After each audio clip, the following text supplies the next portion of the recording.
Hey friends, how's it going?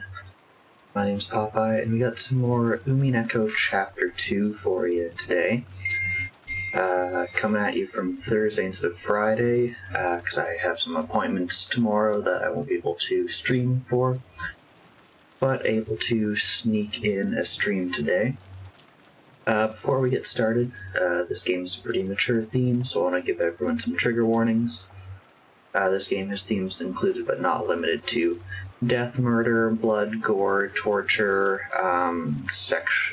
do we know sexual assault? No. Child abuse, any of the above against a minor.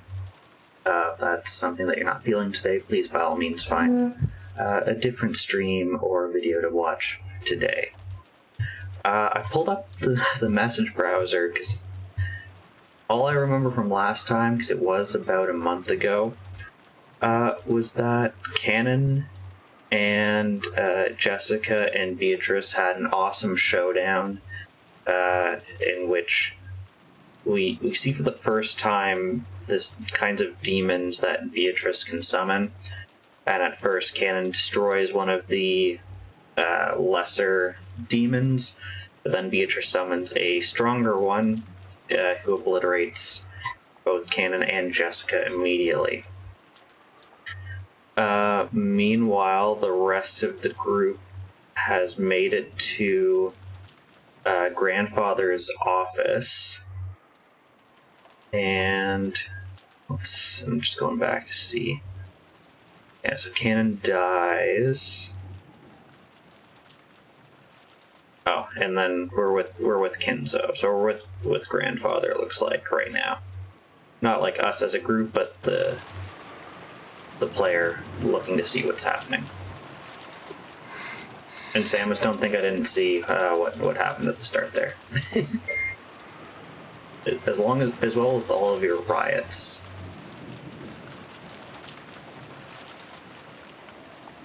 Also, I like your 8-ball of Will There Be Death Tonight? Yes, but not tonight. And then just a bunch of riots. I'm saddened by the fact that Unriot only has 2 uses, which is probably both me, one to test and one today.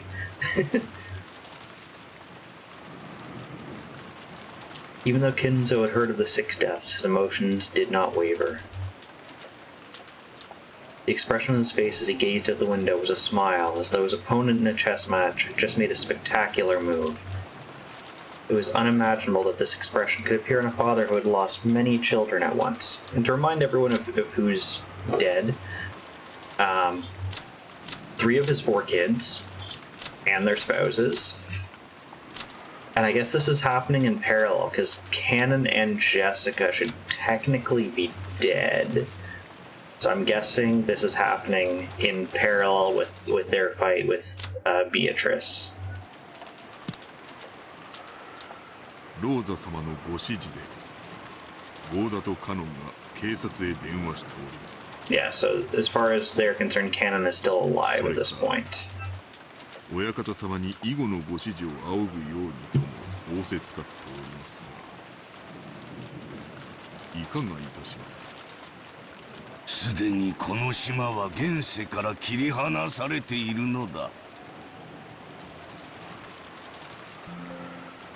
電話など何の役にも立たぬわ。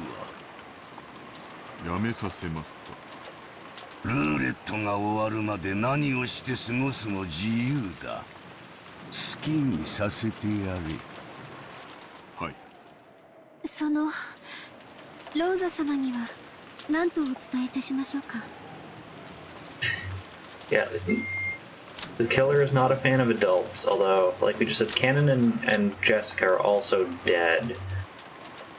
And as far as I'm aware, they're not adults, although it doesn't specify Canon's age. Jessica, we know, is in high school still.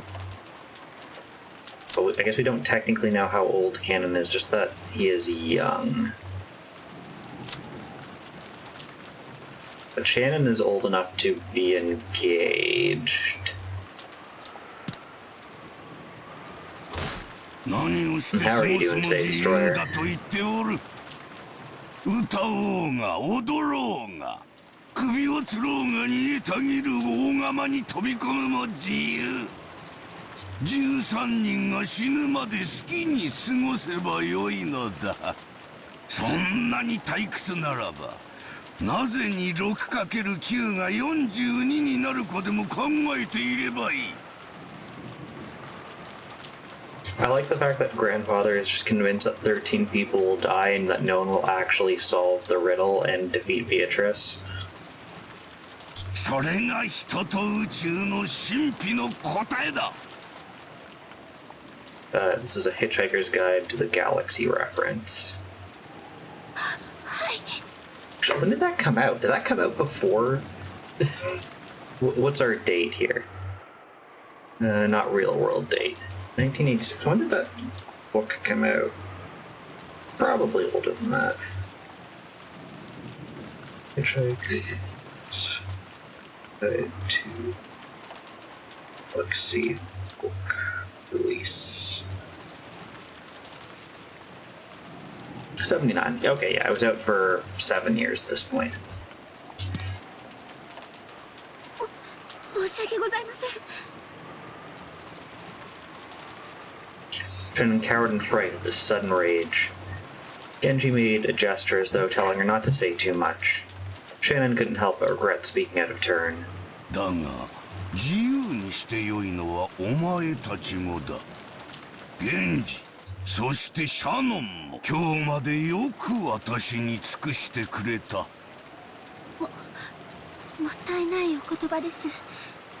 ですがその私どもは親方様にお仕えすることを誓った家具です。いついかなる時でもおそばに控えております。最後のその時に。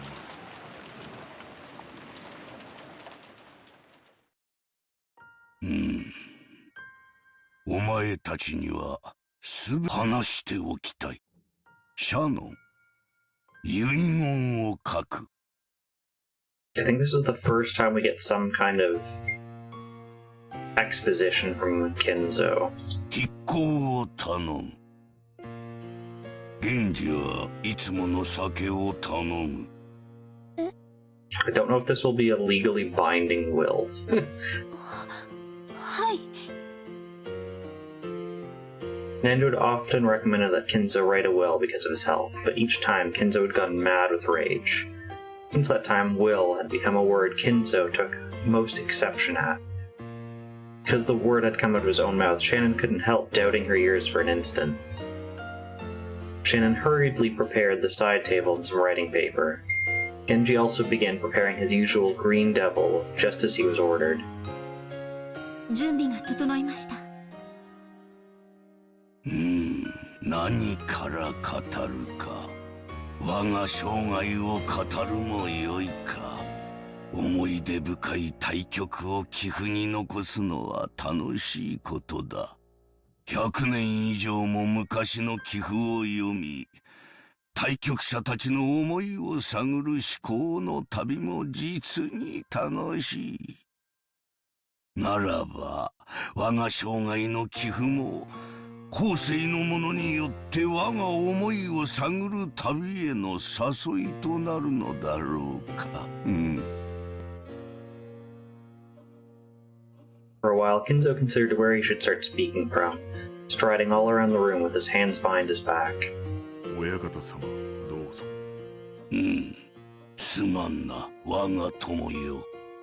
さて、我が生涯を語るには、あの魔女との出会いから記さねばなるまい。シャノン、筆記せよ。私がベアトリーチェに初めて出会ったのは、Okay, we're getting the origin 大 lore. 以前に遡る。あれは昭和の何年だった。確か終戦の。Do we get young Kinzo?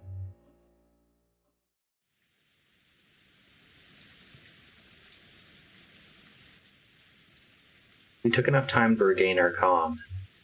We each swore to our parents that we'd definitely catch the killer. It would be a lie to say we weren't still bitter. Even now, if we gave in just a little, we'd feel like going on a rampage like Jessica and resorting to some kind of violence. According to what Goda-san said after he got back right now, Kennen-kun was looking after Jessica. He did not do a very good job. Apparently, she was still very emotionally high-strung. そう、ありがとう。若い子の気持ちは若い子の方が汲み取れるかもしれない。今はそっとしておく方がいいんでしょうね。ローザさん、私らにこれ以上ここに留まってできることは何もありません。電話は普通でしょうが、明日になれば船が来てくれて、それで警察へ連絡できるでしょう。警察の捜査のためにもここはこのまま残すべきです。私も南條先生に同感です。このようなところにいつまでもおられますとお体に障ります。戻り紅茶をお入れしましょう。そうね、私もそれに賛成よ。バトラ君もジョージ君も。もういい？ここは閉めましょう。警察が来た時のためにもここはこのまま残しておいた方がいいわ。そうですね、バトラ君。大丈夫かい？ああ、流せる涙はもう大丈夫さ。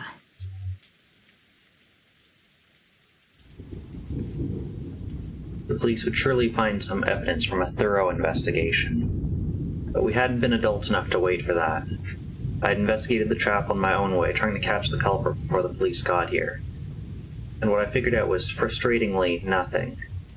I hadn't been able to find a single hint. さあ、出ましょう。マリア、行くわよ。いつまでもジロジロ見ていないの。さあさあ、マリア様、参りましょう。ここは肩を冷やします。父さん、母さん、今日までありがとう。僕はきっと父さんたちの期待を裏切らない男になる。George spoke his last words of farewell to his parents. After seeing that, Battler followed suit. 綺麗さ。Taken on their own, their faces made it look like they were sleeping, which made it all the more bitter. こんな涼しすぎるところに残してくろう。許してくれよな。絶対に。仇は取るぜ。絶対にな。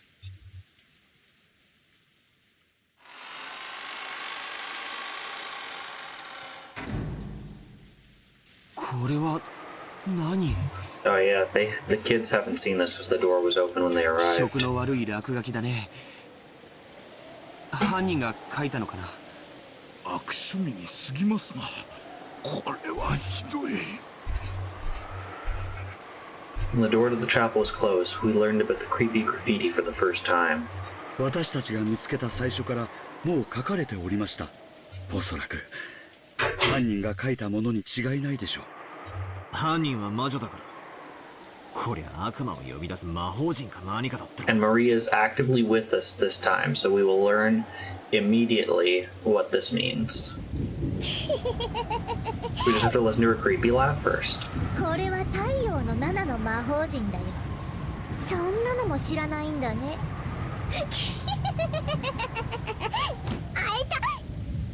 こら、その気持ち悪い笑いをやめなさいといつも言ってるでしょ。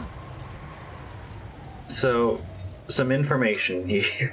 Rosa says, "Don't I always tell you?" Meaning, even outside of like this weekend, Rosa does this just at home randomly. Breaks into her creepy laugh and talks about whatever witchy nonsense she wants to talk マ about. リア、続けろ。何の意味があるんだ？肉体的、あるいは精神的な束縛から逃れるための魔法陣だよ。そして演習部に書かれているヘブライ語は、主は私の枷を解かれました。私はあなたに感謝の生贄を捧げ、主の皆を呼ぶでしょう。感謝の生贄？父さんたちが殺されたのはこの魔法陣のための生贄だっていうのか？心を落ち着けてジョージ君。こんなのは犯人の挑発よ。どうせ意味なんてないわ。 If the killer was using this to try to provoke you, that means the killer knew that someone among you could read Hebrew. which is probably a pretty large jump unless you knew Maria 考えるだけ specifically. 心に毒よ。そして英語も書いてあるな。ハッピーハロウィン for マリア。なるほどな。それでここを開ける鍵がマリアに渡されてたと。ここは礼拝堂だしね。マリアちゃんのマリアじゃなく聖母マリアの方の意味かもしれないよ。だとすればハロウィンの名を語った神への冒涜とも受け取れる。悪魔と契約した魔女たちは神の名を常に汚し続けることを誓うという、そういうセンスから言えばこれは実に魔女的な犯行だね。詳しいのね。マリアの受け売り。ええ、そんなとこです。礼拝堂か。礼拝堂にわざわざ We get a bop now. ローザおばさん、この礼拝堂には何か特別な意味とかあったんですか？特別な意味ってどういう？ This is a fair question considering they're never allowed in it. いや、その人間6人の死体をはるばるここに運び込んで、ここに6人を呼んでから殺したのか、6人を殺してからここに運び込んだのかは断定できないが、どちらにしても大きな手間がかかる。犯人にはここで6人に死んでほしいどんな理由があったってんだ？そうですな。あんな凝ったことをすれば警察が来た時不利な証拠を見つけられる可能性が非常に高いでしょう。それを犯人が見越さなかったはずもない。なら犯人はどうしてわざわざそんな手間をかけてまでこんなことをしたのだろうということになりますな。だとしたらここで出てくる疑問は一つ。6人の死体発見場所になるここにどんな意味があるのかってことだ。ここはお父様の大切な礼拝堂だったの。私が子供の頃からここに立ち入ってはいけないと厳しく言われていたわ。マリアも前にここに来てものすごい怒られた。大切な礼拝堂、後宮本家にとって何か縁のある？わからないの。お父様はこの礼拝堂をとても神聖視していて、何度か化粧直しの工事をさせるくらい大事にしていた。でもお父様は黒魔術が大好きなくらいで敬虔な信者だったわけじゃない。ここで神に祈りを捧げてたなんて聞いたこともない。私の知る限りでもここに親方様がいらっしゃったことはありません。私たちもここを開かずの礼拝堂と呼んで、そのお化け屋敷のような感じで薄気味悪く思っておりました。お父様自身全く近づかなかったのに、なぜか年に何度か使用人たちに大掃除をさせて常に清潔にしていて、まるでいつ使用する時が来てもいいようにという。にもかかわらず開かずの礼拝堂ってか不謹慎だが面白い響きじゃねえか。南條先生はじい様の古い友人なんだって？そのあたりの経緯を聞いたことは？ずいぶん昔に聞いたことがありますが、何と言ってはぐらかされたか忘れました。 Okay, so he's never truly answered そうそう。 why he had this chapel built and keeps it well maintained. いつか自分もあそこで祝福を受けることもできるかもしれない。しかしそれは奇跡でも起きない限り訪れ。どういう意味だろうな。礼拝堂ですることってまさか自分の葬式ってんじゃねえだろうな。金蔵さんに限ってそんなはずは。死後のことより生きている今に一生懸命な方でした。しかしそのせいで遺産問題をこじれさせる種としてしまったようですがな。あと礼拝堂ですることってなんだろうな。祈り？懺悔も礼拝堂だっけ？何にしろどういう理由かわからないけれど、おじい様にとってその南條先生の言っていた通り、奇跡でも起きない限り祝福を受けられないというのは、この礼拝、どうしてそんなことがわかるの？ほら、あそこにはっきり記されてます。ほら、あそこに。Georgian, he pointed to a relief with rusted gold letters in the arch above the door. Looked like some message was written there in English. The rust showed that the message had been there since construction. 英語は弱いぜ。何？ This door is opened only at probability of すまねえ、英語ダメだ。I gave up and was unable to finish reading the first of the 2 lines. Looked like the others could read it properly. 確かこれは M, B, T, Q だからいくつのことだっけ？確かとにかくこれはすごいよ。両手の指じゃとても足りない。確かに奇跡でも起こらないとダメだね。Oh, a million, billion, trillion, quadrillion. So whatever's there, it's talking about a very large number. ですな。何事も博打的に例えたがった。 So it was talking about probability. なんだみんな読めたのかよ。誰か俺にも意味を教えてくれ。英語くらい勉強しなよ。この程度読めないでよく高校に入れたね。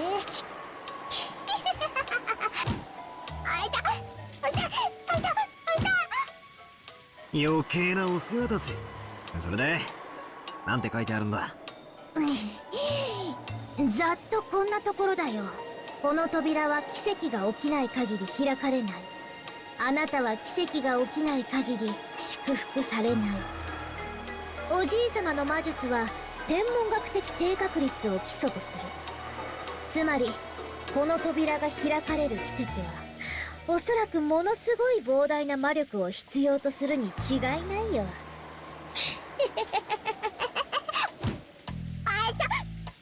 よーし、ご苦労。もう黙っていいぞ。ローザおばさん、マリアを英会話教室に通わせてたんすか？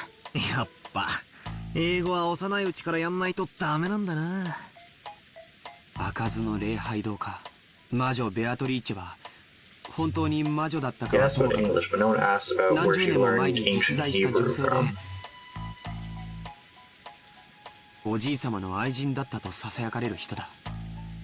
これは私の勝手な想像ですが、親方様はベアトリーチェ様をきっと深く愛しておいでだったのでしょう。しかしすでにご結婚されていて結ばれることはできなかった。なるほど。死んだベアトリーチェが奇跡の魔法で蘇れたなら、ばあ様が死んでる今、大手を振って結婚できるわけだ。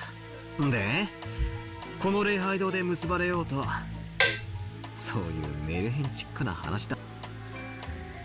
そう高等無形な話とも思えないわね。お父様が今なおベアトリーチェを深く愛しているのは周知の事実。あと気味が悪いとは言ったけれども。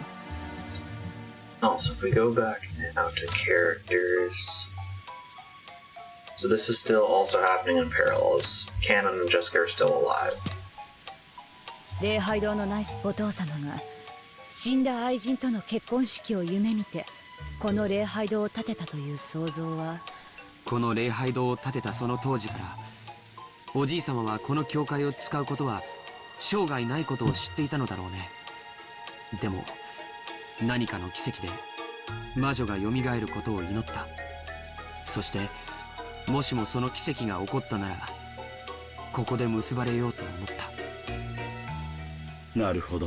そう考えると確かにここはベアトリーチェ様にとっても大変意味のある場所ということになりますね。決して開かれぬ礼拝堂と知りつつ、悲しい恋の話です。 Even though Goda-san's body was bigger than mine, his words were touching. Everyone was silent, but it seemed they agreed with that view. 開かぬ礼拝堂と知りながら、それでもなお奇跡の日を夢見ていたのでしょうな。金蔵さんは若い日にはとてもロマンチストな方だった。わかる気がします。どうだろうな。でも年に4回みんなで入って掃除してたんだろ。何が開かずだ。俺たちだって現にこうして出入りしてる。それは奇跡なんかじゃねえ。鍵を持ってきてカチャリとやって入った。ただそれだけの話だぜ。バカバカしい。どういうこと？どういうことって。I thought all I'd done was mess around because I didn't like the way the atmosphere turned all sappy. Auntie Rose had suddenly jumped on me with a really serious face.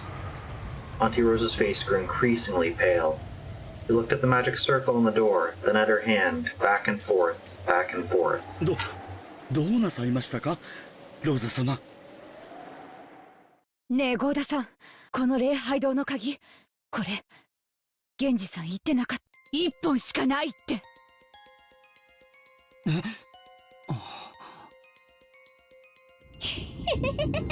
Now we're coming to the closed room portion of this 気 murder. づくのが遅すぎるんだよ。When a kid pulls a prank, it sometimes goes unnoticed by the adults, and the kid who did it loses heart. One of those pranks catches someone later on, it makes that kid really happy. Maria's celebration just now looked a lot like that. はい、その鍵は一本しかございません。親方様の大切な礼拝堂の鍵ですので、一本しかなく、普段から使用人室のキーボックスに大切に保管されています。そうよ。そしてそれがなくなってたと源氏さんは言ったわね。何者かがそれを奪い、封筒に入れてマリアに手渡したの。 What do you mean someone you witnessed そ it? れも昨日。なんだって。ってことはつまりおかしいじゃねえかよ。そんなバカな。これは妙な話になってくる。どういうことでしょうか。私には何が何だかさっぱり。私にもです。どなたか説明してはいただけませんかな。Koda and Nandra's failure to understand definitely wasn't because they were stupid. They didn't know. They didn't know how long the only key to the chapel had been in Maria's hand. 間違いない。閉まってた。私が開けたのよ。間違いなく。Auntie Rosa kept closing the chapel door, locking it, pulling on it to check the lock, and opening it again. Her face was becoming pale 私 again. がマリアの封筒から鍵を取り出して、ここは確かにこの扉は施錠されていた。でもこの鍵は封筒に入れられてマリアに預けられていたのよ。しかもそれは昨日のお昼前の話なのよ。何ですと。それではおかしいではありませんか。そうなんだ。唯一の鍵は昨日の昼にマリアが魔女を名乗る女から受け取った。つまり昨日の昼から今朝方、ローザおばさんが開場するまでこの礼拝堂は密室だったことになる。どうやって親父たち6人はこの中に入って、しかも殺されたんだよ。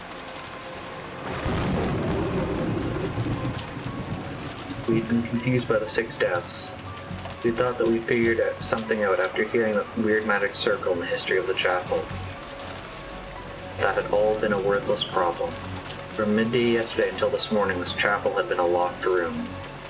Our parents had been with us until last night. How would the culprit open this door? How had they locked it? うぜえ真似だぜ。またかよ。また密室かよ。魔法の力で鍵を開けたんだとそう言いてえのか。バカにするんじゃねえ。わらわの力で鍵を開けるところを見せろと言うなら見せてもよい。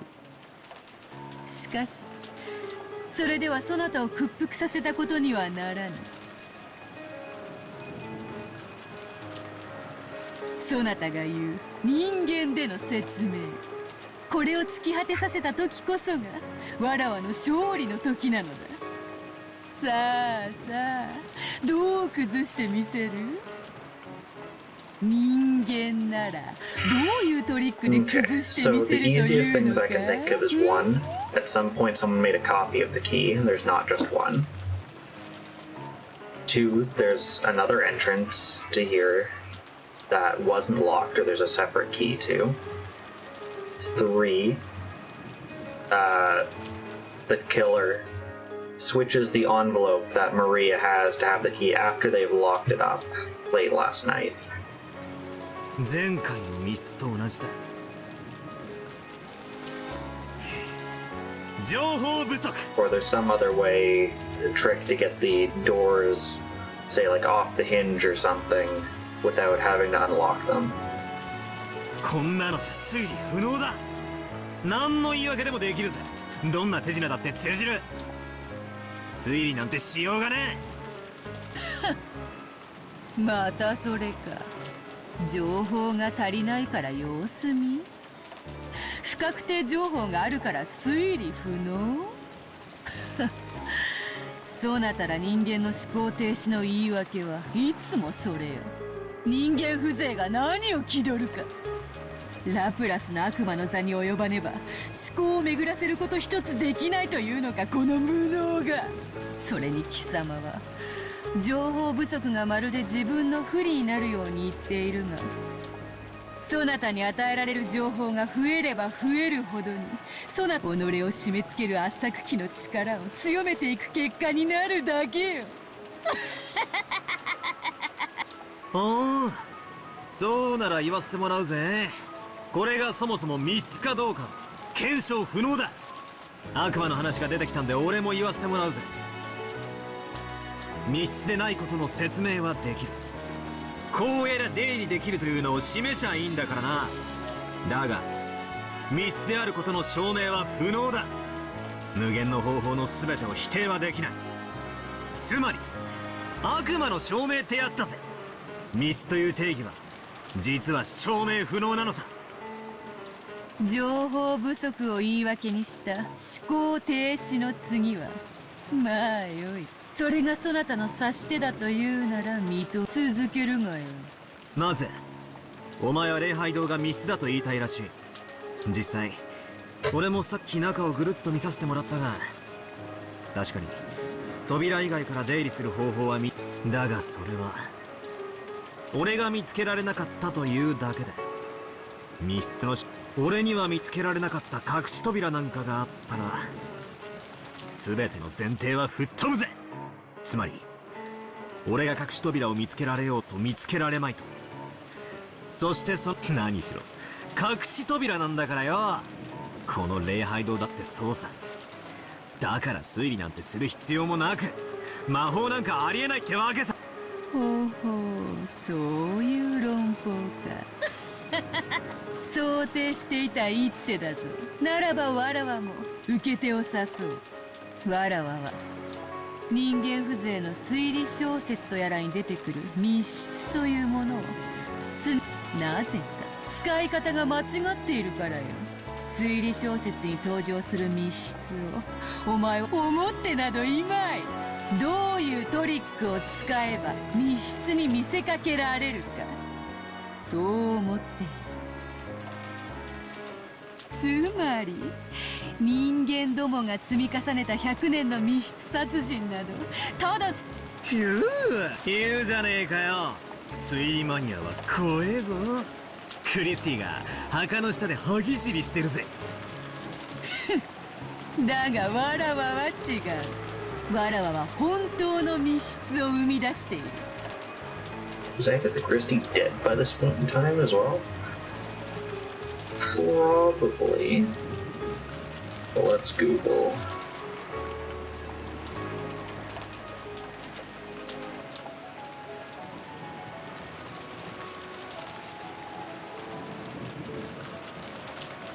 Yes, died in 76.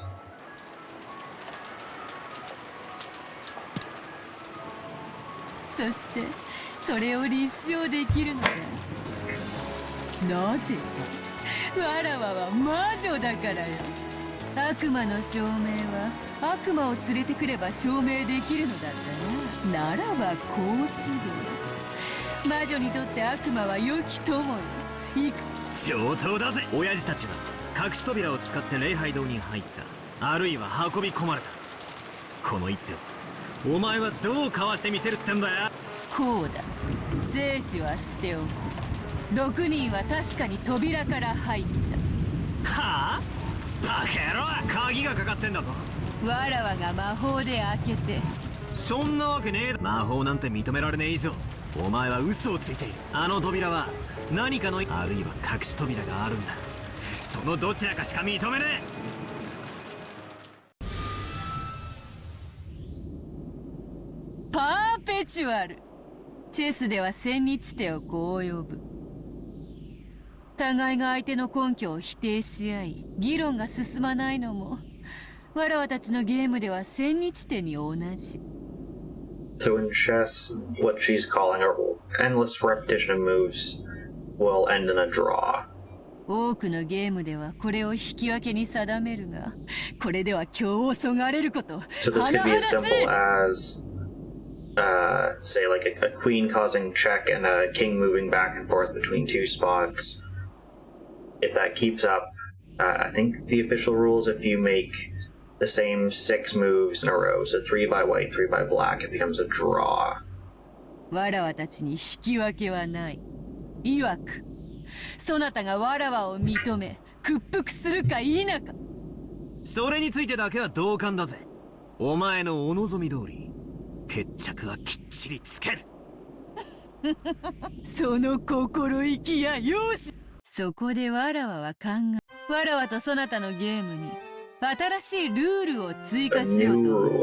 rule. 新しいルール？ The rule she cannot lie. どうせお前が有利になるルールなんだろ。まさかそなたらが求めてやまなかったものを与えようというのだ。貴様ら無能どもがいつも嘆いてみせる思考停止の理由、情報不足。そしてそれに対し情報を与えると、今度はその情報の真偽を疑う。便利よの無能を棚上げする実に小気味よい言葉よ。この便利な言い訳をわら感謝するがよい。扉から入ったというお前に対し、その否定が逃げ口上だと言いたいのか。そうだ。だからわらは真実を語るとき赤を使うことにする。 So remember, you can see when people speak. どういうこと？説明を続けろ。わらわがどのような魔法の一手を、そなたには常に情報不足。これでは最終的にわらわが勝つことが変わらぬとしても、あまりに退屈。そのためわらわは、しかしそなたはそれ自体は悪いことでは。わらわもそなたを屈服させるために互いに最前提を探り合うその姿勢は嫌いではない。しかしそれでは、だからこのわらわが赤で語ることは全て真実。 She said it in red. She must be telling the truth. 疑う必要が何もない。それを信じろというのか。わらわはそなたとゲームのルールは神聖。それを軽んじる者に参加の資格はない。よーし、乗ったぜ。水かけ論や揚げ足取りなんて小学生でもできるぜ。なら早速再開しようじゃねえか。さっきのもう一度繰り返す。親父たちは隠し扉を使って礼拝堂に入った、あるいは運び込まれた。ならばわらわも生死は捨ておく。6人は確かに扉から入った。 Okay, so let's examine. So she doesn't specify if they're alive or dead. So this first part actually doesn't even matter. The 6, of which we can presume she's referring to these 6, definitely entered through the. We have a definite article, not a door, the main door. So, if we go back to the 3 ones I said, either 1, Canon's still alive for now. So the theory that there is some other entrance or exit can be taken away, which leaves us with 2. There is some other way to open that door without touching the lock. For example, it can come off its hinges or some other way that is going through the door frame, which you can construe as going through the door. Or, like I said before, the key was used and then put in a sealed envelope and swapped out with the original envelope that was given to Maria. Those are the two ideas I have remaining. その証拠はあるのかよ。ストップ。ルールを補足する。わらわは真実を語るときに赤を使うが、それに対し証拠を示して立証する義務を負わない。ただ事実であり真実であるのだ。So she can give proof if she wants, but she does not bear the responsibility. わらわは全ての犯行を魔法で行う。だからどんな不可能犯罪もお前の目の前で魔法の杖を振るってみせればしかしそれではゲームにならない。チェスを指しながら勝敗を無視して相手に殴りかかる蛮行にも等しい。確かにもっともだ。お前が魔女である以上証拠を示す必要がない。何でも魔法でなんて不利なゲームだ。それではもう一度再開するぞ。I also love the fact that Beatrice is calling timeouts, as if this is happening in live time, even though they're stopping time to have this 6人 conversation. は確かに扉から入った。わらわが魔法で鍵をこの魔法を。鍵だ。源氏さんたちは鍵が一つしかないと言っているが、そんなのは証明不能だ。犯人はこっそり合鍵を作って So いた。 this was another thought I had.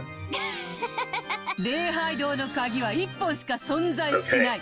This has also been disproven. じゃあ犯人は正規の鍵以外のものを使って開けた。何かわからないが、キーピックの道具だ。なんだその礼拝堂の施錠は礼拝堂の鍵以外では解錠不可能。もっとも魔法の力では開けられるがな。So, two things here. One, the part about magic is not in red. So that is not an absolute truth. Two, it is only impossible to unlock the lock. It's not impossible to lock the lock with something that's not the chapel's key. So, in this case, she could have preemptively unlocked it, put the key in the envelope, given it to Maria, and then locked it with something else later. That's still an option. 扉自体がおかしかったんだ。施錠された状態のままでも通行できる仕掛けがあった。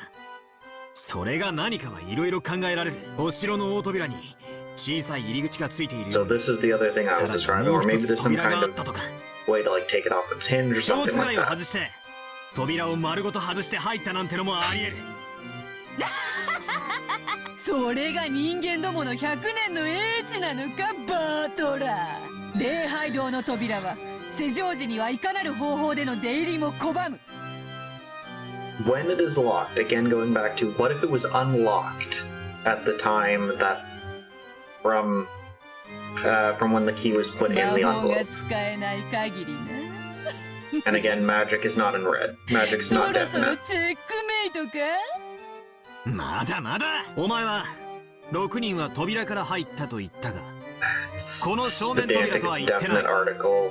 他の隠し扉から入ったのか。くどいわ。ならば6人は確かにこの正面扉。めちゃくちゃだ。鍵は閉まってる。そ The して only 1本 thing し you か can ない still 鍵 be 以外では beginning to 解 figure 錠 out 不 is 能 the で。 six. Does the にも six かかわらず include one who is この not 扉から murdered? 6人が出入りした。どうやってだよ。魔法だってか。くそ。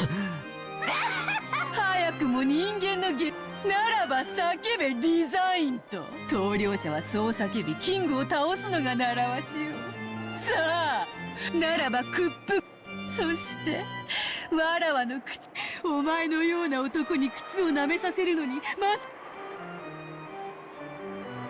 Damn it. It's no good, no good, no good. So I can't win against the witch. This isn't chess at all.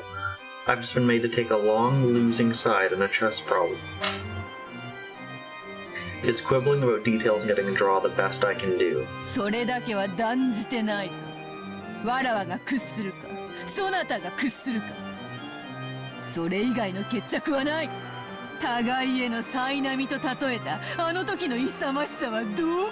おいおいおいおい、がっかりがっかり、期待外れだぞ。後ろ宮バトラ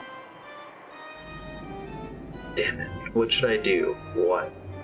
I can see it. I can see myself facing checkmate.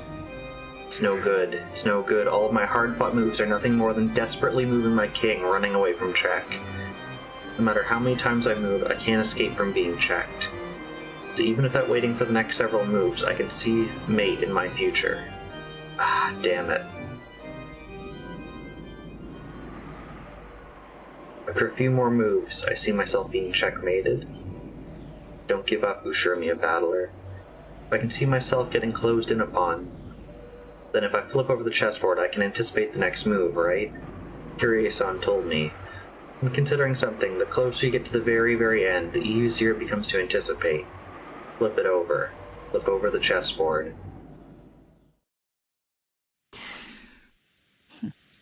急に黙り込んだな。安心しろ。屈服は一時の恥よ。後に待つは身を委ねる喜びだけよ。さあ、棟梁を叫ぶがよい。聞こえんぞ。大きい声ではっきりと言えい。寝ぼけるな。お前が聞こうとしていないだけだぜ。ならもう一度言う。棟梁はない。続行だ。ゲームを再開するぞ。ほう、よかろう。そなたのお前の作ったルールを俺はお前の武器だと勘違いしてた。しかしそれは俺にとっても武器になるってことに気づいたぜ。つまりこういう試すがよい。俺はずっと密室の礼拝堂にどうやったら入れるかでその考え方じゃああダメだぜ。全然ダメだ。チェス盤をひっくりそうさ思考の向きが逆だったんだ。本当の考え方はこう。もともと密室じゃない礼拝堂をどう来たな。人間どもの生み出した100年試してみるがよ。赤で語ってもらう。無理ならば拒否しろ。行くぜ。This man, he thinks he has turned away from his defensive posture. Impudent. 礼拝堂に入るにはこの扉しかなく、そして鍵はたった一つってのも分かった。だがまあその鍵が本当に昨日の昼かいつまむ。こういうことさ。俺たちは鍵が昨日の昼から使用不能だから、昨日の昼から今朝まで密室だと思い込んでる。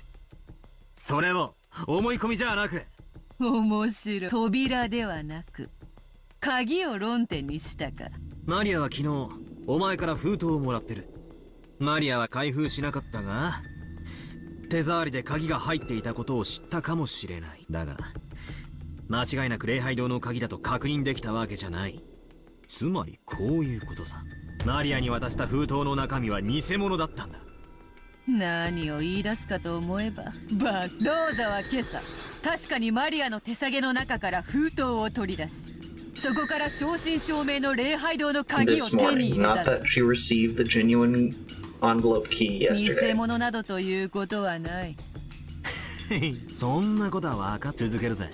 ならマリアが封筒を受け取った時、その中身は間違いなく同じ。ほう。つまりこういうこと。お前は昨日の昼決して開くなと言い、マリアは中に鍵があることを悟った。そして後にローザおばさんがその中身で礼拝堂の扉を開けたため、それは礼拝堂の鍵だった。疑わしいのはここさ。こう言いたいわけか。わらわがマリアに鍵を預けたそしてローザが鍵を手にするまでの間に本物。ああそうだ。どうした？さっきから調子が悪そうだぜ。親しい者はベアトと呼ぶこともある。ベアトでよい。ベアトの手番だぜ。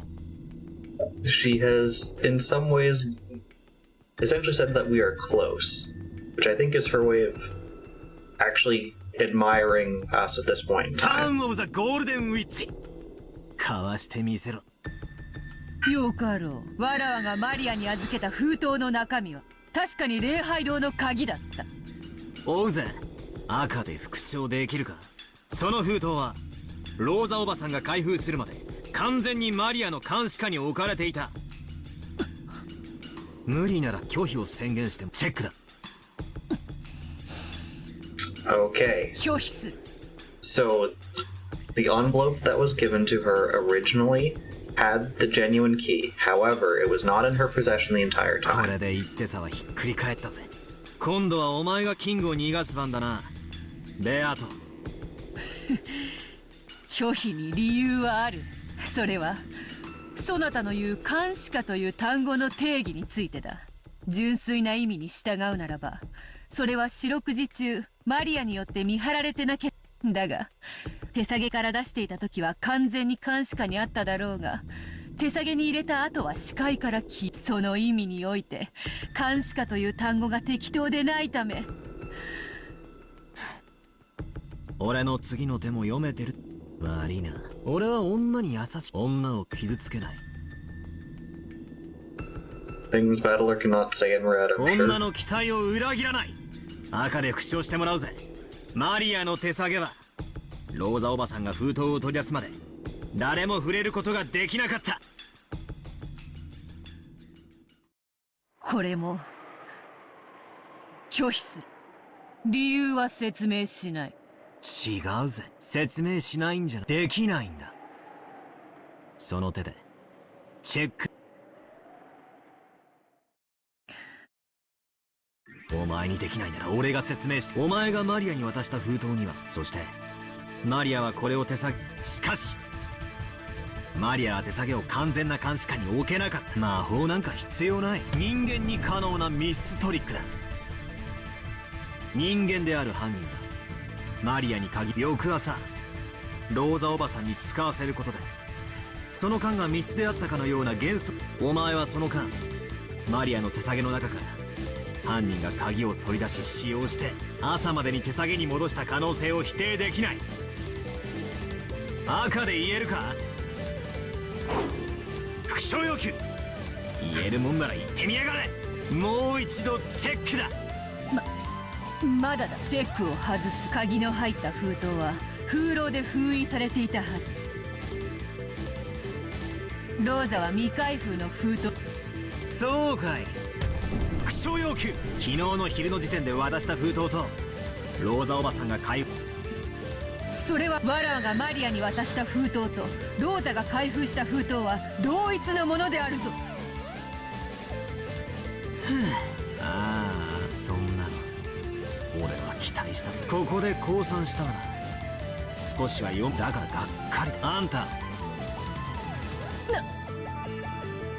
封筒が同じものなんて大したことじゃない。封筒なんて何度でも撃てるんだしな。中身の鍵だろ。これで今度こそしまいだぜ。本当のチェックメイト。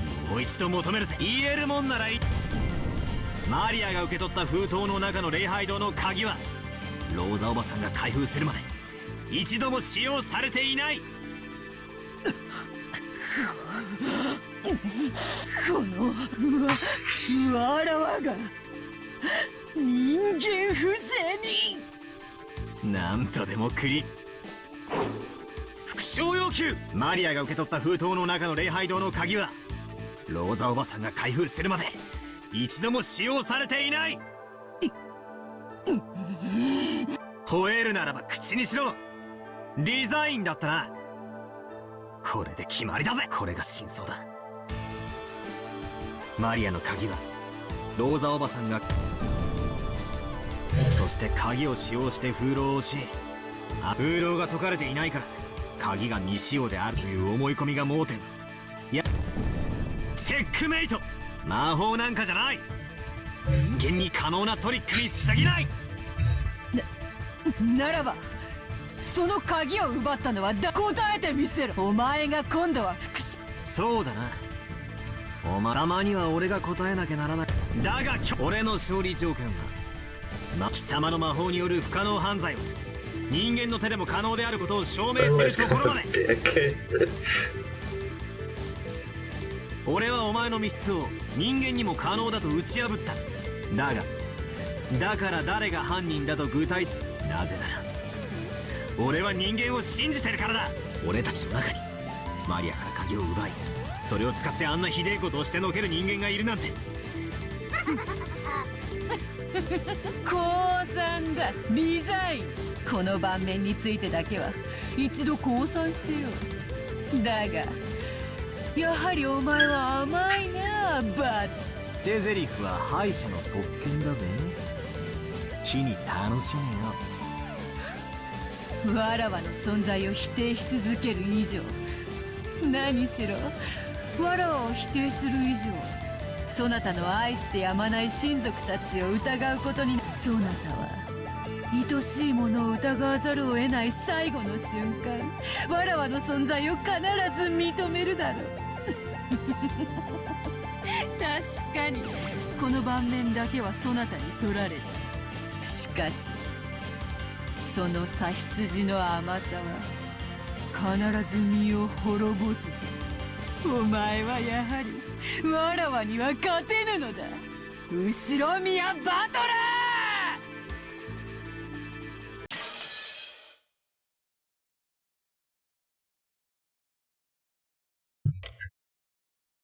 There we go. First room defeated. And Cannon and Jessica are still alive for now. Rose and the rest returned from the chapel to the parlor in the mansion. Such a horrific thing had happened so early in the morning. Of course, they were high-strung. Battler and George, who had cried rage and let their emotions explode after seeing their parents' tragic bodies, returned to the parlor, sat on the sofas, and let their minds go blank, so everything up until then had been a lie. The next question will be, we literally witnessed how Cannon and Jessica died. Like, we literally watched him try to fight demons with a sword, blade arm, whatever, magical blade arm. And yet Battler is going to prove that this didn't happen, right? Only Maria was completely unchanged and looked just like normal. When she wasn't being mischievous, she was basically a kid who played wordlessly by herself. So even if her mind was blank, she would probably look as she did. She turned on the TV and flipped through the channels. It looked as though nothing about her had changed from normal. Perhaps Rosa had some opinions about this attitude, which was clearly different from normal people. She stared at Maria's back with a gaze that wasn't quite pleasant. Eventually, Kumasawa came to say good morning. Her cheerful manner was clearly out of place, and she couldn't help but be bewildered at the strange atmosphere in the room. Then she heard the details from Goda in her expression and expressed her shock in a truly noisy manner. もちろん警察には連絡したんですよね。こういう時はどうすればいいんでしょう。おお、どうすればいいんで。落ち着いて、どうも昨夜の落雷で何かの機械がやられたようなのです。それで電話が使えなくなっておりまして。じゃあ台風が過ぎるまで警察にも連絡できないんですか？ Maybe Kumasawa's exaggerated surprise was a little comical. Rosa giggled in spite of the situation. As the fog of confusion that had covered her head cleared up a little. 私がしっかりしなきゃ。マリアだけじゃない。ジョージ君もバトラ君も。今は私が親代わりなんだから、しっかりしなきゃいけない。Rose had been the youngest sibling, with a large difference in age between her and the others, though she was always treated as a child. Every time she learned something new, it was something obvious to her brothers and sister. She had grown a complex, thinking that she must be incompetent. So she had formed a passive attitude, asking her brothers and sister for advice every time something happened.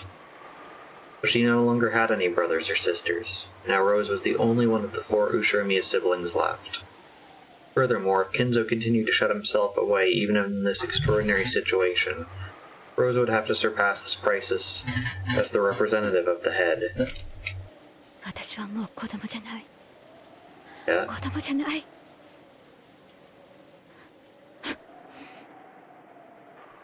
You wanna say hi?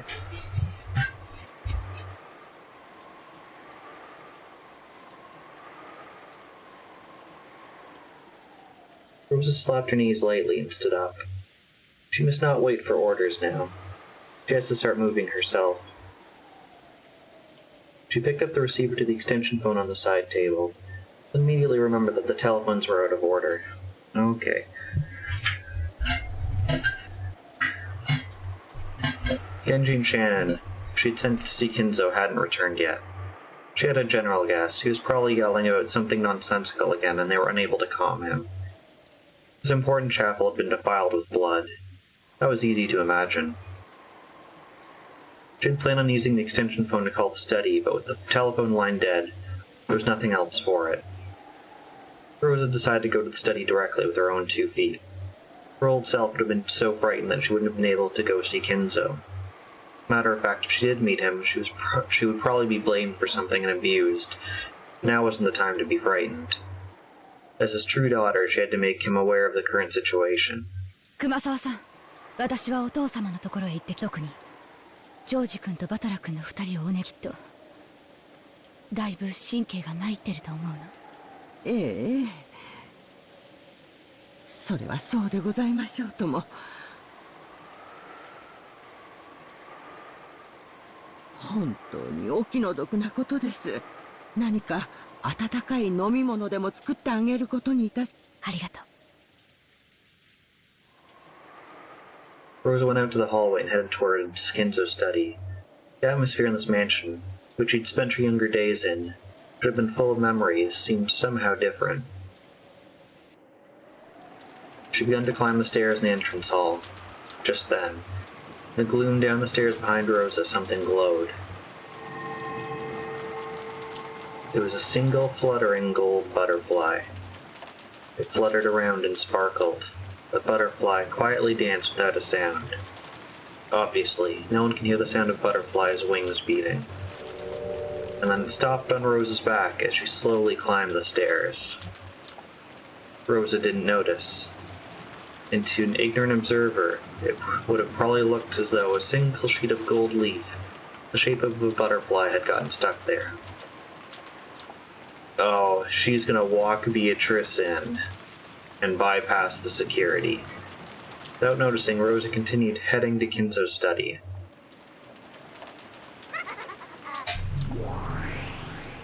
さーて、次はどう遊ばせてもらおうか。まだまだ駒はいくらでもある。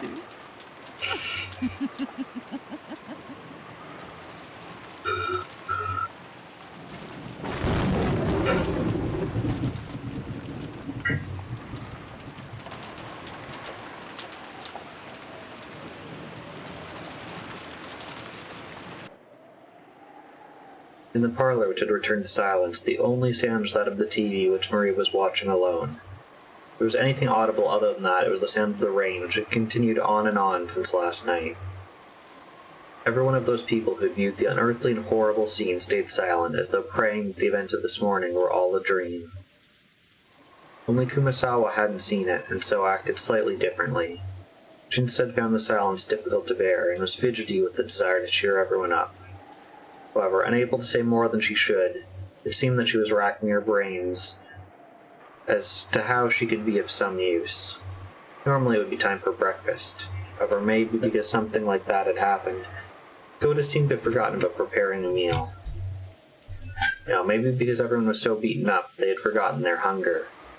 Kumasawa wanted to bring up the subject of what they would do for breakfast, but it didn't seem like the right atmosphere, so she really couldn't. It was difficult being hungry, so she casually made a proposal. 皆さんもいろいろあってお疲れでしょ。こういう時は温かい紅茶で体を温めるのが一番ですよ。それはいい提案ですね。私も賛成で。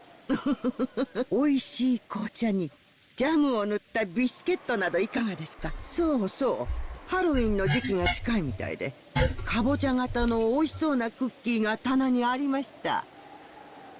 熊沢さん、それを。Of course, she'd said the wrong thing. She'd reminded Battler and the rest of that horrible, tragic Halloween party in the chapel. Nanjo hurriedly whispered into Kumasawa's ear. バトラさん、悪気はなかったんですよ。いや、この煮えくり返るような怒りは絶対犯人にお返ししてやるぜ。その犯人はまだこの島にいるのかな。いるだろうな。何しろ台風が過ぎるまで船は来ないんだ。ええ、そうですとも。船はちょっとの風でも欠航しますからね。ましてや台風では絶対に船になんか乗れませんよ。ええ。気持ち悪いな。兄貴もそう思うのか。俺もだぜ。犯人が例の謎の来客かどうかは捨ておいてもだ。そうですな。私たちはついついベアトリーチェを名乗る謎の来客を怪しがってしまいますが、まだ犯人と決まったわけではありません。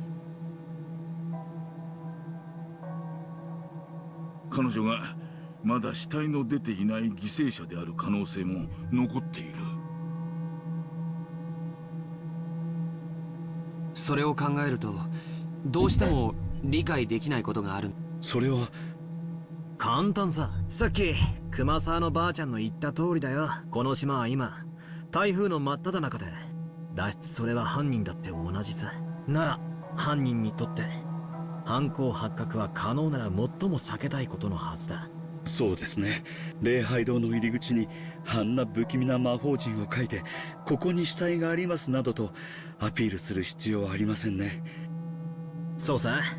さらに言えばあの6人にあんなむごたらしいことをするだけの手間をかけられたなら、6人の死体を発見不能な場所に隠すことだって可能だ。同感だね。あの残酷なハロウィンパーティーは多分死んだ人たちに向けられたものじゃない。やがて発見する僕たちへ向けたものなんだよ。魔法陣はそのためのアピールだと言い切れるだろうね。犯人はこの島からしばらく逃げられないことを知っているにもかかわらず、台風の真っ最中に死体を見つけさせたいような真似をした。こりゃどういうことなんだ。俺が犯人だったなら死体を見つけさせるような真似は絶対にしないんだが。ベアトリーチェ様はお部屋におられませんでした。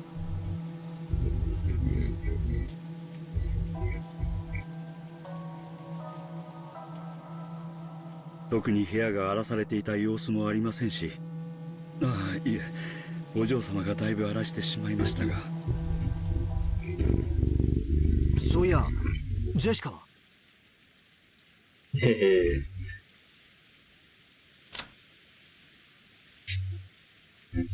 still alive for now. カノンさんが様子を見てくれています。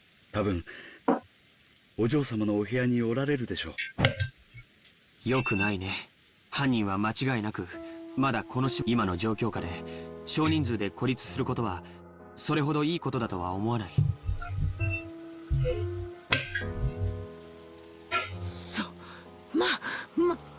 まさか。落ち着きましょう。まだそうと決まった。ところが悔しいことに、この手紙がこれによるならば、じい様の碑文の謎を解いて黄金を見つけなきゃ。それは本当。その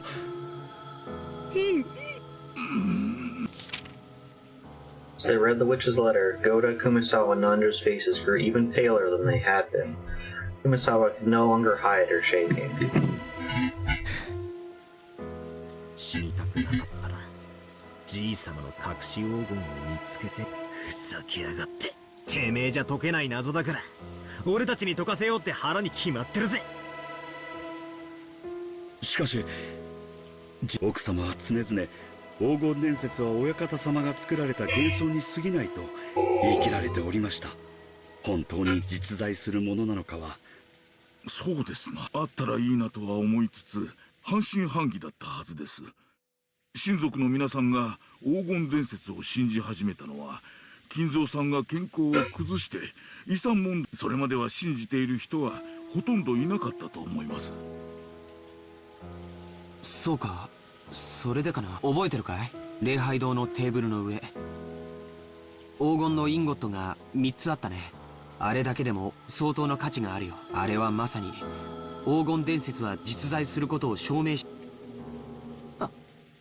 今黄金が3つ。ああ、確かに。それが何だ。その私、旦那様がお話になって、聞いただけでございますよ。別にこっそりお話に。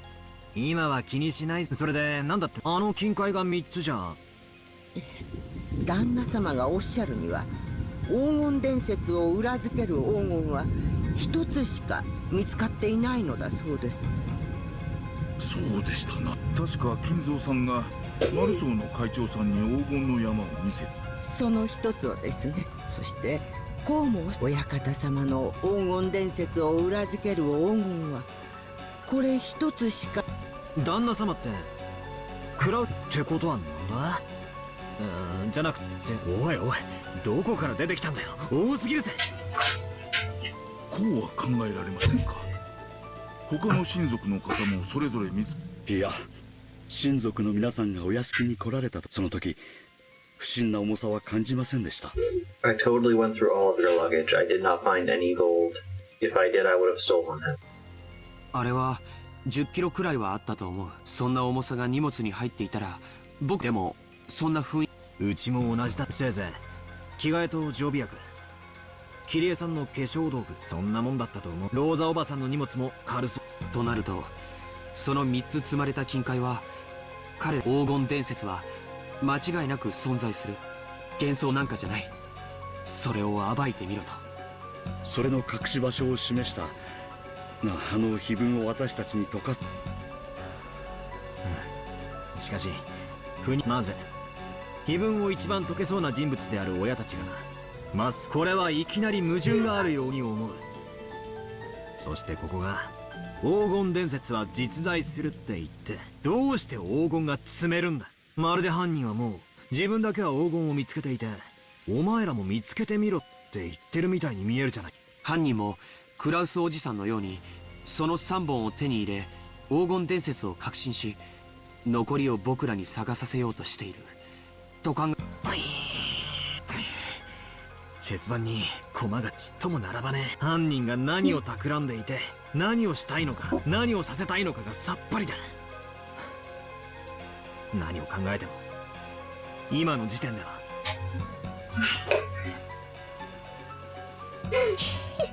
書いてあるよ。何をさせたいかは。みんなは文字読めないのかな。 It had been a long time without listening to Maria. Maria suddenly laughed in a creepy voice. I thought she'd been concentrating on the TV, but she'd been listening in too, apparently. She remained facing the TV. She simply told us what we were forgetting. ベアトリーチェは黄金が欲しいなんて一言も言ってないよ。ベアトリーチェは碑文の謎をみんなが解けるか解けないか、それどうせ無理だろうって思ってるに違いないけどね。マリアにはそれが解けるってのか。知らない。だってマリアは黄金鏡へ連れてってもらうんだもん。ベアトリーチェの邪魔なんかしないよ。あ、痛い。どうやらマリア、ベアトリーチェってのは何を企んで。ベアトリーチェはね、不思議な力で何でもできる。魔法の力で何でもできる。黄金も生み出せるし、パンも生み出、もちろんお菓子だって見たでしょ。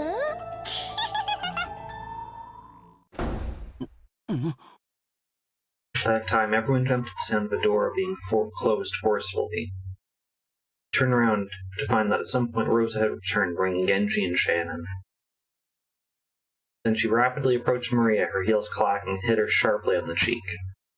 そんな話はやめなさい。バトラ君たちが気を悪くするでしょ。 In fairness, Battler asked. Without waiting for a response, she slapped Maria's cheek once more. Everyone could only stand there shocked. ではわからないわよ。はいわ。She mercilessly slapped Maria's cheek again. Maybe she didn't feel like resisting after being hit twice. Maria weakly said yes. ローザさん、そこまでひどくすることはない。娘に対する教育です。口は挟まないでいただきます。 The atmosphere around Rosa with Genji and Shannon in tow was somehow cold and yet dignified, completely different from how she'd seen before she left. We saw that Auntie Rose was holding something that looked like a gun. I couldn't imagine where she would have brought back a toy in this situation. ローザおばさん、それは。お父様の。 Please do not hit Maria with a gun. このような事態ですので、特別に借りてきました。みんなだって分かってるはず。犯人はまだ近くにいるのですから、何があるか分からない。同感です。犯人が何を企んでいるかを探るよりも、僕たちは身の安全を先に考えた方がいいかもしれない。お父様はご無事でしたが、突然の出来事に多少と幸いにも部屋からは出ないと言っていますので安全。あと私たちは極力同じ場所に集まるべき。同感だぜ。相手がどこに潜んでいるのかもわからねえし、何しろ一人という保証もねえんだ。I shivered at the words that had just come out of my own mouth. That's right. A single person kills 6 people and creates such a horrible scene all alone? Isn't it natural to assume that the crime was carried out by multiple culprits? ローザさんにどうか私たちは一ところに集まるのがいい。ええ、私もそれが良いと思いますよ。お嬢様たちももうそろそろこちらへお呼びした方がいいかもしれません。 Are they still alive? At this moment, yes. そうだね。もう降りてきてもらおう。Georgia indicated me to grab the extension phone, but Goda-san shook his head. Alright, we can't use the phones 俺 right と now. 何人かで行ってこよう。ジョージの兄貴にゴーダさんもいいえ、みんなで一緒に行きましょう。狼と羊のパズルなのに私たちがここに揃い安定しているならこの狼と羊。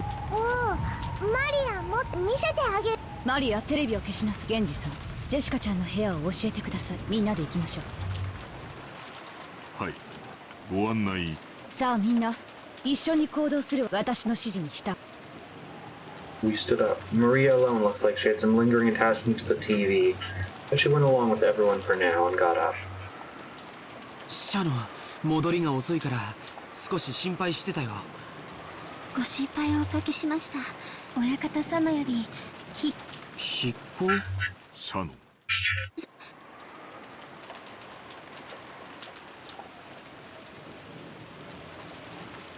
Headed for Jessica's room, led by Genji-san and Auntie Rosa holding the gun, and my cat blocking the screen.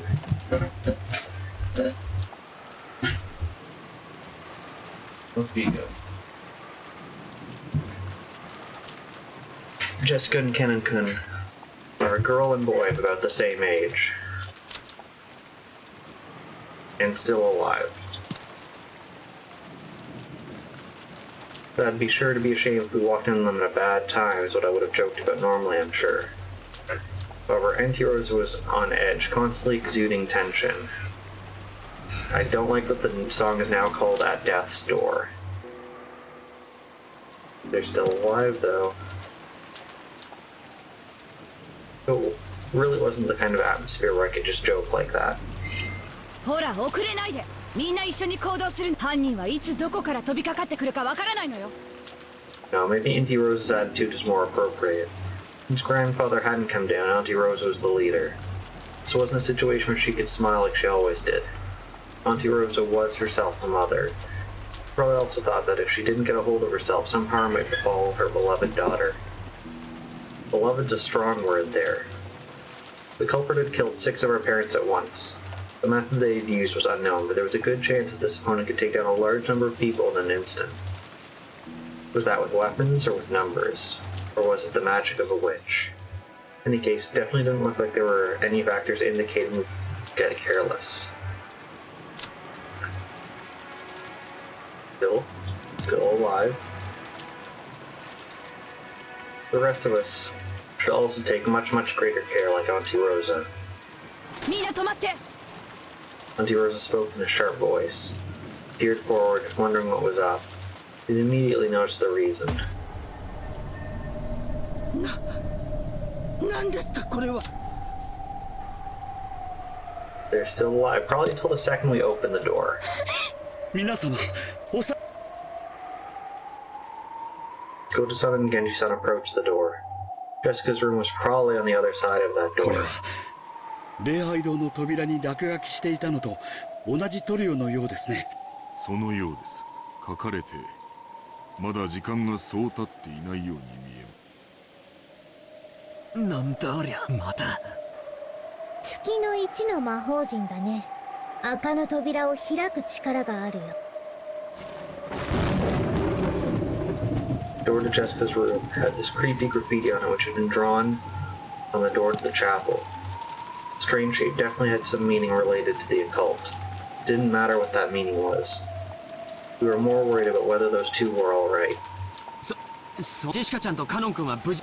嫌な予感がし、早くジェシカさんたちを連れて下に降りましょう。お嬢様、お嬢様、おられますか？お返事をお願いし。Goto-san knocked violently and yelled, but there was no answer. He twisted the doorknob with a clatter, but the lock just resisted him. ローザ様、鍵がかかっているよ。仕方ないわ。開けてください。Genji nodded, and Goto quickly unlocked the door with the master key.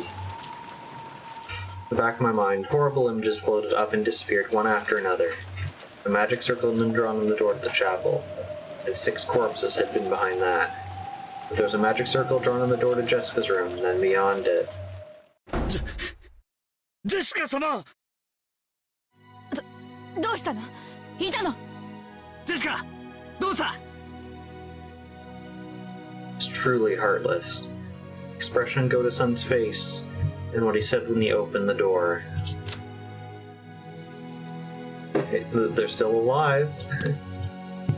Prepared us for the brutal fate that Jessica might have met even without seeing her. Everyone tumbled into Jessica's room at once. The scene told everyone that their worst fears were right on the mark. Jessica!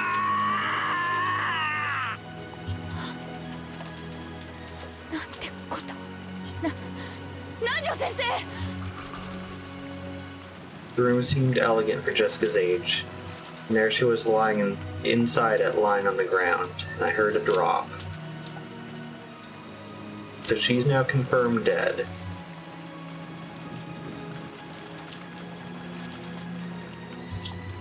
So Cannon is still alive until we see him. There was a large pool of blood on the floor, and there was a knife or something sticking deep into her back. Was it a knife? There was a design in the handle that had been done in a devil motif. It was noted that this weapon carried some kind of occult meaning.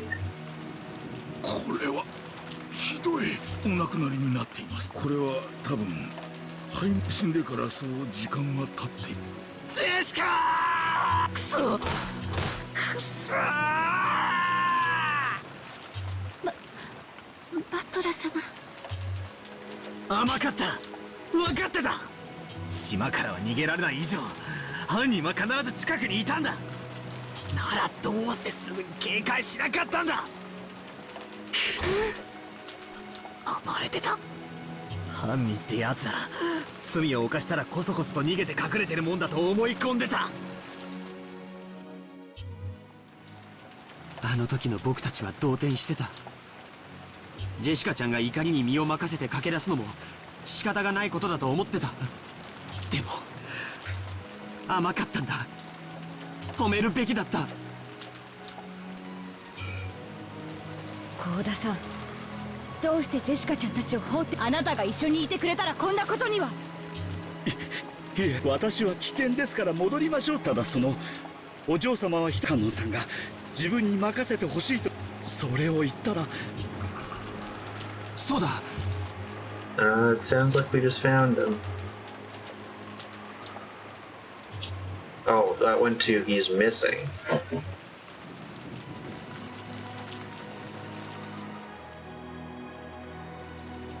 The witch erased his corpse for fun. That alone threw them into chaos. If the human world is what is, and what is not is undoubtedly fantasy. Fantasy depicts what they themselves fear. カノン君は一体どこに？カノンさんはお嬢様と一緒にいたはずです。一体どこに？まさか。静かに。この部屋に誰か隠れているかも。ベッドの下やクローゼットなど。There's also a chance that Kenkun's corpse was pushed away somewhere. Rosa-san's orders, everyone searched the room together, but there wasn't a single human hiding anywhere. まさか犯人に連れ立ってなら早く探し出してもたもたしてるとヤバいことになるかもしれん。ローザおばさん、屋敷内を捜索しよう。犯人を探そう。カノン君を助け出そう。静かに。 Auntie Rosa yelled at us loudly and we fell instantly silent. He was probably contemplating something, but what in the world could that be? Auntie Rosa walked around the room as though looking for something, or as though she was collecting her thoughts.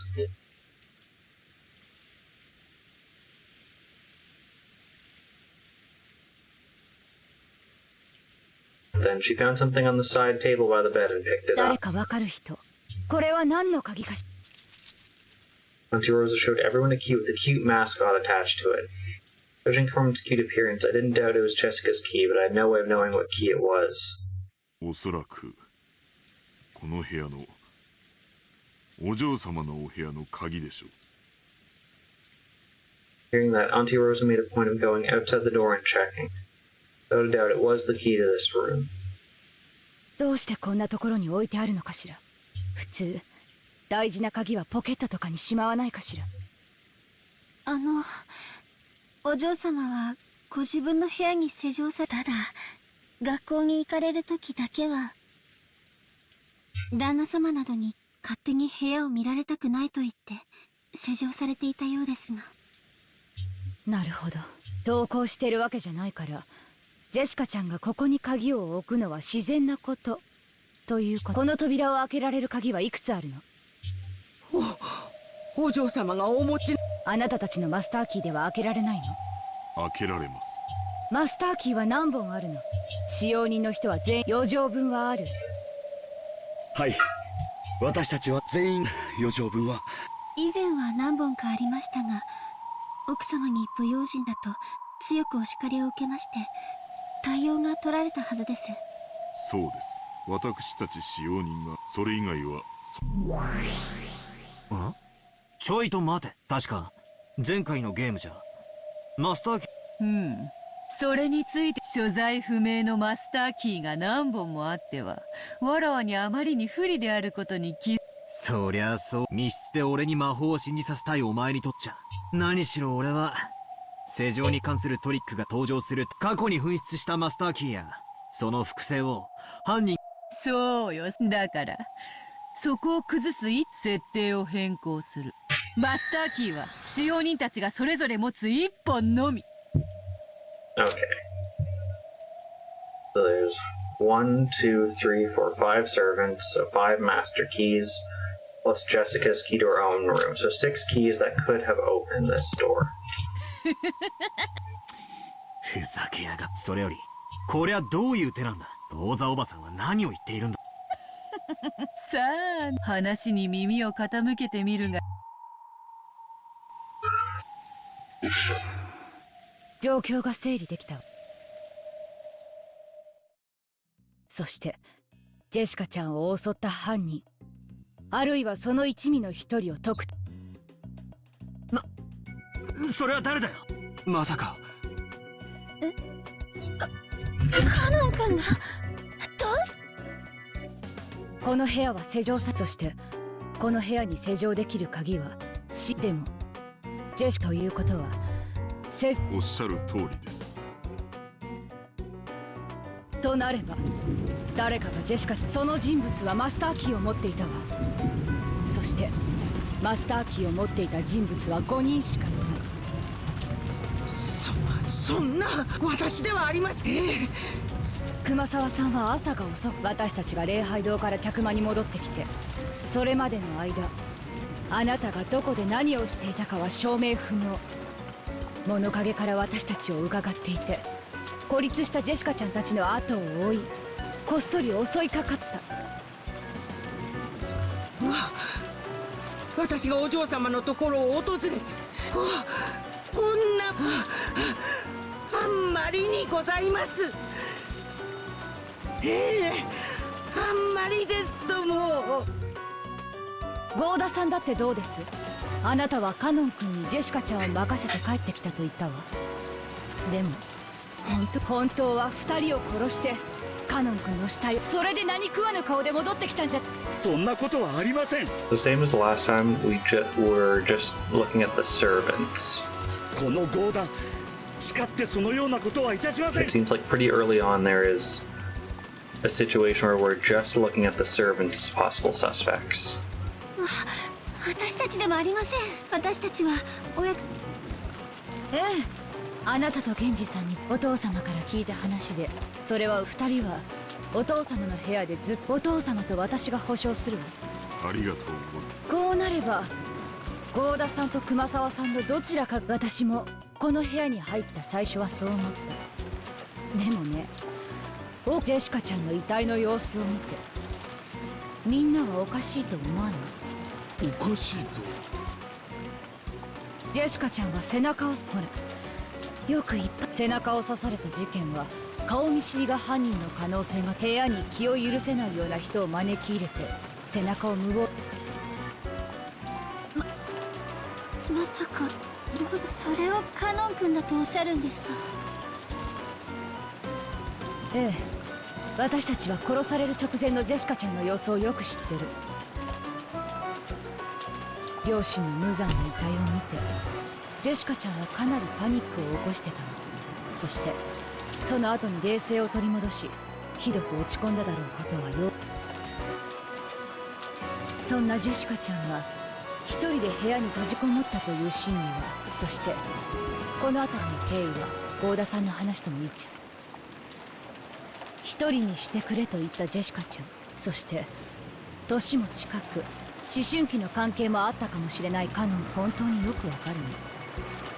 そしてだからこそカノン君をジェシカちゃんは部屋に、でもゴーダさんやクマ部屋に入れてもらえたかしら。私ではありますが、そのならゴーダさんもやはり容疑者。ゴーダさんは多分ジェシカちゃんには好かれて、だから犯人ではある。いえ、その残念ながらお嬢様にはお認めいただけ、熊沢さん私どもね、女組は年が離れすぎていて、お嬢様も私たちにねえゴーダ。そうです。私たちではとても心を、長身のお嬢様が私たちを部屋に入れてくれたわ。Goda-san and Kumasawa Bashan each clasped each other's hands together, affirming each other with forced smiles on their faces. It was a really unpleasant routine. 昇進のジェシカちゃんが部屋に入ることを許した人物、無防備な背中を許した人物。And the primary suspect, besides Canon V. Shannon, who we'd seen previously, had spent time with her. それらが示すカノン君しかありえないのよ。カノン君は決してそんな。あら、やっぱりゴーダさんか熊沢さん、シャノンちゃんはどっちが疑う？私ではありません。もちろん私、お嬢様と仲が良かったのはカノンさんと、あとシャノンさん。ああ、シャノンちゃんならジェシカちゃんの部屋に。でもあなた、でも実はあなたが犯人なの。シャノンがおじい様のところで大切な用事。分かってる。シャノンちゃんと源氏さんはずっと一緒にいたとお父さん。さてみんなは。 Asked that, no one could respond, because even if someone did argue back, they would have to offer the name of a different suspicious person. No matter whose name it was, that person was here. No one could do something like that. Auntie Rosa glanced at everyone in turn, fingering the gun like it was a toy. She seemed so different from the normal kind Auntie Rosa.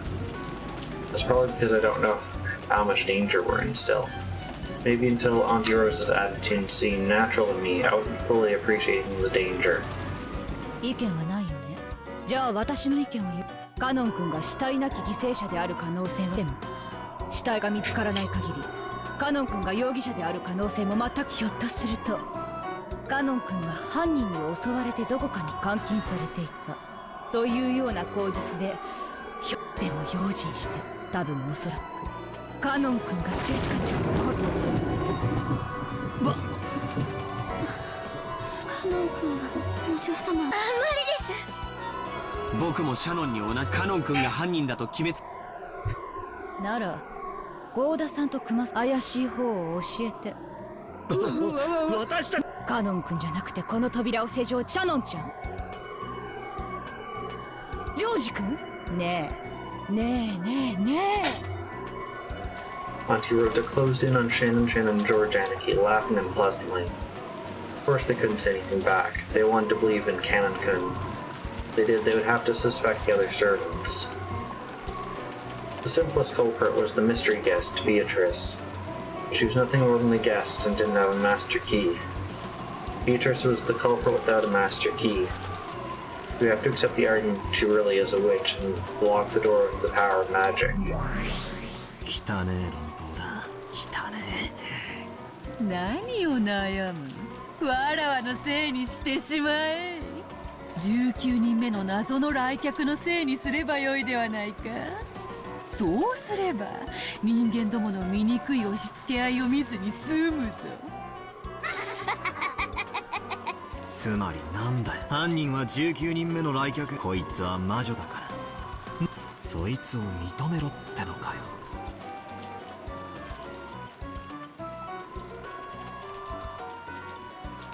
ふざけるな。